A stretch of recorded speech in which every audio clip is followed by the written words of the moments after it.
Nora, ne t'inquiète pas, elle ne le saura pas. Tu ne connais pas ma mère. Arrête de t'inquiéter, amuse-toi. Ce carnaval n'est installé ici qu'une fois tous les 5 ans. Ouais, regarde, prends un peu de ma barbe à papa. Oh, regarde, c'est une mini montagne russe. Allons faire celui-là. Alors je veux aller à la maison hantée. Bien. J'ai passé une nuit exaltante. Je n'avais que 14 ans et c'était la première fois que je faisais le mur avec mes amis. Vous vous demandez probablement pourquoi j'avais besoin de sortir en douce, car ce que je faisais avec mes amis était totalement inoffensif. Eh bien, ma mère était une vraie maman poule. Je n'avais pas le droit de faire quoi que ce soit. Je n'avais le droit que d'aller à l'école et d'en revenir, et elle contrôlait complètement toutes mes activités extrascolaires. J'avais gymnastique le mardi et le jeudi, piano le mercredi et natation le vendredi. En dehors de ces jours, je devais être soit à la maison, soit à l'école. Si j'allais quelque part, ce devait être avec elle, mon père et ma petite sœur Lily. Je n'avais pas le droit de dormir avec mes amis ou d'aller chez eux. Je devais être la première de chaque classe où j'étais punie. Et tout comme la maman poule originale, ma mère ne m'a pas permis de participer à quoi que ce soit d'amusant à l'école. Pas de pièces de théâtre, pas de jours de fête, rien. En fait, si ma mère découvrait que nous avions une activité amusante à l'école un jour donné, elle m'obligeait à rester à la maison pour étudier. Si vous pensez que ça a l'air horrible, continuez à regarder car c'est pire, surtout après ma petite escapade avec mes amis. Donc vous pouvez probablement deviner que parfois j'avais besoin d'une pause et j'étais frustrée et triste. Et quand mes amis ont suggéré que je m'éclipse pour aller au carnaval, j'ai hésité un moment mais j'ai fini par accepter. Je pensais que mon plan était infaillible. Je rentrerai à la maison après l'école et lui dirai que j'ai un gros test à réviser pour le lendemain, puis je me changerai et me faufilerai par la fenêtre pour retrouver mes amis. Ma mère ne me dérangeait jamais pendant que j'étudiais, alors j'avais l'impression de ne pas avoir à m'en soucier. J'ai laissé la fenêtre un peu ouverte pour qu'il soit plus facile de se faufiler à mon retour. Je suis rentrée à la maison vers 7 heures, ce qui n'est pas tard du tout, n'est-ce pas?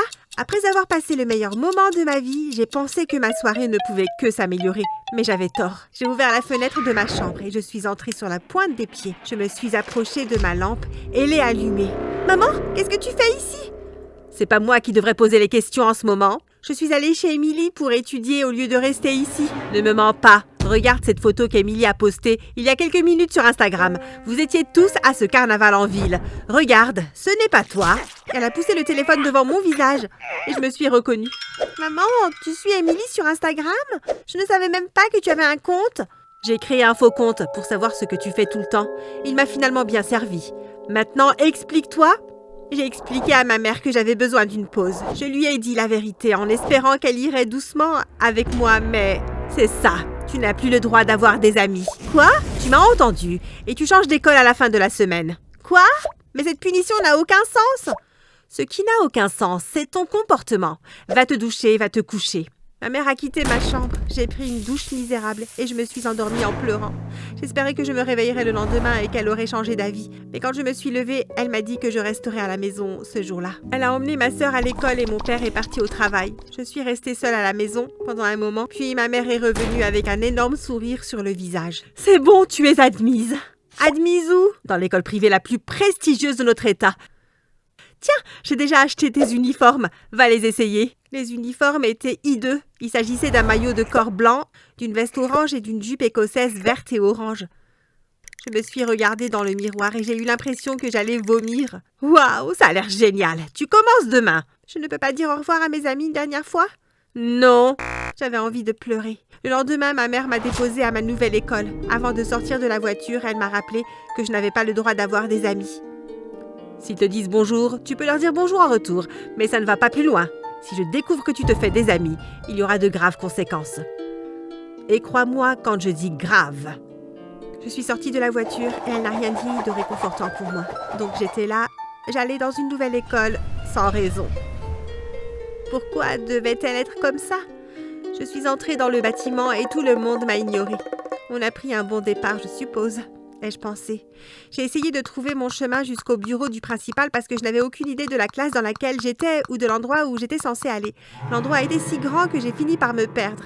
J'ai demandé à une jolie petite étudiante de première année de m'aider et elle m'a conduite au bureau. « Bonjour, vous êtes Nora ?»« Oui, madame. J'ai entendu beaucoup de choses horribles sur toi. Ta mère dit que tu es totalement hors de contrôle, mais cet endroit est sûr de te redresser. » Ma mère a dit « Quoi ?» À ce moment-là, j'étais sur le point d'exploser. J'étais un enfant parfait et un comportement exemplaire. Je n'avais fait une mauvaise chose qu'une seule fois. Et c'est ce qu'elle a dit de moi. Ne t'inquiète pas, je crois au nouveau départ. C'est une grande école. Tiens, j'ai imprimé ton emploi du temps pour toi. Ton premier cours est le français. Elle m'a accompagnée à mon premier cours. Le professeur n'a pas perdu de temps et m'a demandé de me présenter en français à toute la classe. J'étais un peu gênée, mais quand j'ai fini, certains de mes camarades de classe applaudissaient. « Waouh, ton français est parfait! Comme c'est charmant !» Je me suis assise à côté d'un garçon mignon qui m'a fait un clin d'œil et a souri. J'ai souri en retour, puis je me suis assise et j'ai pris mon cahier. Après le cours, il s'est approché de mon bureau. « Hé, mon nom est Jamal. Quel est le tien ?» C'est Nora. Tu veux que je te fasse visiter l'école? Je pourrais te rencontrer à l'heure du déjeuner et te faire visiter. Bien sûr, j'ai rapidement répondu parce que, comme je l'ai déjà dit, il était mignon. Comme vraiment mignon. Comme aucun garçon de mon école précédente n'était aussi mignon. Mais ensuite, je me suis souvenue de ce que ma mère avait dit et j'étais effondrée. Je viens de me rappeler que j'ai quelque chose à faire à la bibliothèque. Peut-être que je peux te rencontrer après l'école. J'ai couru pour chercher mon prochain cours et j'ai passé le reste de la journée à essayer de l'éviter. Cette nuit-là, alors que j'essayais de m'endormir, je ne pensais qu'à Jamal et à son joli sourire. Je souhaitais pouvoir au moins apprendre à le connaître et je souhaitais avoir le droit d'avoir des amis. Le jour suivant, il a essayé de s'asseoir à côté de moi à chaque cours. J'ai continué à lui donner des réponses d'un mot quand il me parlait. Mais il ne semblait pas du tout ennuyé ou frustré. Au lieu de cela, il est devenu plus persistant. Le jour suivant, il a commencé à me passer des notes. « Tu es timide, n'est-ce pas? Au fait, tu as des yeux magnifiques. » J'ai fondu. J'ai décidé d'en écrire une en retour. Je ne suis pas vraiment timide, c'est juste que ma mère dit que je n'ai pas le droit d'avoir des amis. Et puis, je pense que tu es très mignon. Il a rougi en le lisant et nous avons continué à nous passer des notes pendant le reste de la journée.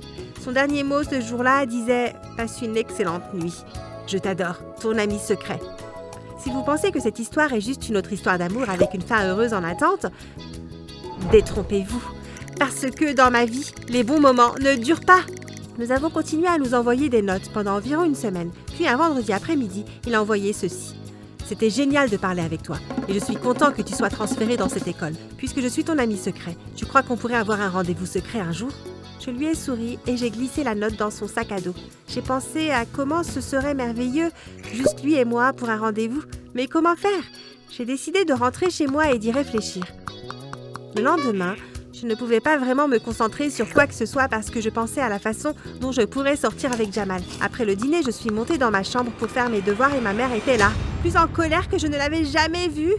« Qu'est-ce que c'est? »« Quoi, maman? » ?»« J'ai trouvé cette note dans ton sac à dos. »« Maman, pourquoi tu fouilles dans mes affaires? » ?»« Parce que je ne te fais pas confiance. D'abord, tu sors avec des filles et maintenant, tu fais des plans pour rencontrer un garçon. Et tu lui as parlé? Quand je t'ai spécifiquement dit que tu n'étais pas autorisée à parler à qui que ce soit, tu es méprisable, Nora. Elle a quitté ma chambre et a claqué la porte. J'étais terrifiée car je ne savais pas à quoi m'attendre. Je n'arrivais pas à me concentrer sur mes devoirs parce que mon esprit s'emballait. Je suis allée dans mon lit et je me suis endormie. Le lendemain matin, je me suis réveillée en entendant des bruits de coups sur la porte de ma chambre. J'ai ouvert la porte et j'ai vu 2 flics à l'extérieur. « Vous êtes Nora? »« Ouais. »« Préparez un sac. Vous venez avec nous. » Ma mère est apparue derrière eux en souriant. « Maman, qu'est-ce qui se passe? Où est-ce que je vais? Je ne peux pas aller en prison pour avoir passé des notes en classe. C'est fou! » Je leur ai dit ce que tu as fait. « Quoi? » Que tu as volé dans cette épicerie à quelques rues d'ici. « De quoi tu parles? Je n'ai jamais rien volé de ma vie. » Elle s'est tournée vers l'un des officiers de police et a essayé de lui expliquer que je ne faisais que mentir. Mais à ce moment-là, j'ai commencé à réaliser ce que ma mère avait fait.